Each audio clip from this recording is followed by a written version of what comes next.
তৃণমূলের মুখপাত্রের পদের পর এবার স্বাস্থ্য উপদেষ্টা, কলকাতা পুরসভার স্বাস্থ্য উপদেষ্টার পদ থেকে সরিয়ে দেওয়া হলো শান্তনু সেনকে। শান্তনু সেন নিজে কি বলছেন এ প্রসঙ্গে দেখুন। 2021-এর ডিসেম্বর মাসে কলকাতা পৌরসভার যে নির্বাচন, তার আগে যে বোর্ড ছিল সেই বোর্ডের সময় থেকেই হেলথ অ্যাডভাইজার হিসেবে আমি কাজ করছি অফিসিয়াল। কর্পোরেশন থেকে এই কাউন্সিলর ক্লাব যে আছে, কাউন্সিলর ক্লাবে একদম কোণের একটা ঘর আমাকে অ্যালট করা হয়েছিল, আমি সেখানে যেতাম, আমি সেখানে বসতাম। তার বাইরে হেলথ অ্যাডভাইজার হিসেবে বোর্ডও লাগানো হয়েছিল। আমি কিন্তু কোনো ইনফরমেশন অফিসিয়ালি পাইনি। আমি আপনাদের কাছ থেকে শুনলাম যে আমার আমার আমার রুমের পাশ থেকে বোর্ডটা সরিয়ে দেওয়া হয়েছে।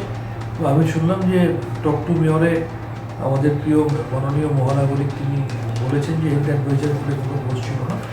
আমি এ নিয়ে তিনি কেন বলেছেন বা কিছু আমি বলতে পারবো না। তিনি আমার অত্যন্ত শ্রদ্ধেয় একজন মানুষ, তার সম্বন্ধে আমার কিছুই বলার নেই। তবে বিষয়টি আমি অফিসিয়ালি ইনফর্ম হইনি।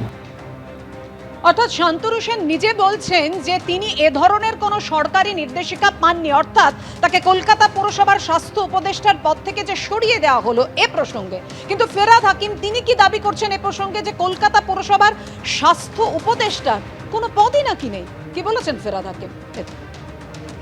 হেলথ অ্যাডভাইসার বলে কোনো পদ ছিল না, একটাই ছিল, ডক্টর টিকে মুখার্জি ছিল। না, আমি জানি না।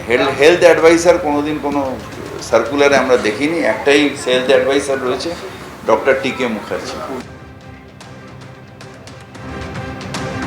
অর্থাৎ যেটা বললেন ফেরাদ হাকিম যে স্বাস্থ্য উপদেষ্টার পদই নেই কলকাতা পুরসভায়, কিন্তু 2021 সালের 5ই জানুয়ারি শান্তনু সেনকে স্বাস্থ্য উপদেষ্টা হিসেবে নিয়োগের বিজ্ঞপ্তি জারি করেছিল কলকাতা পুরসভা।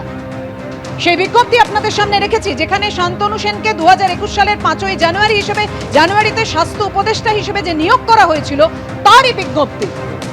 কিন্তু ফেরাদ হাকিম বলছেন যে কলকাতা পুরসভায় স্বাস্থ্য উপদেষ্টা হিসেবে কোনো পদই নাকি নেই।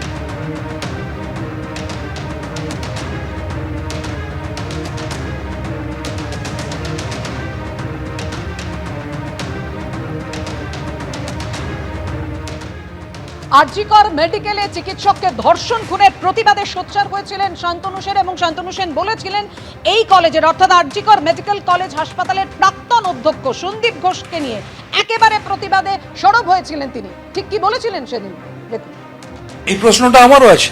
সেই জিরো টলারেন্স টু করাপশনে বিশ্বাস করা তৃণমূল কংগ্রেস, মমতা ব্যানার্জি, আমাদের প্রশাসন, যারা এটা প্রমাণ করেছে কাজের মধ্যে দিয়ে যে আমরা অন্যায়ের সাথে আপোষ করি না, যারা মন্ত্রীকে রেহাই করে না, যারা বিধায়ক, দলের সাংসদ, দলের জেলা পরিষদ সদস্য কাউকে রেহাই করে না, সেখানে এরকম একজন যার বিরুদ্ধে আমি একটা কথা বলি, 1 জন 2 জন 4 জন 5 জন 10 জন বলতে পারে, মুষ্টিমেয় কয়েকজন ভার্সেস পুরো মেডিকেল ফ্র্যাটার্নিটি, তাহলে পুরো মেডিকেল ফ্র্যাটার্নিটি কি ভুল কথা বলছে?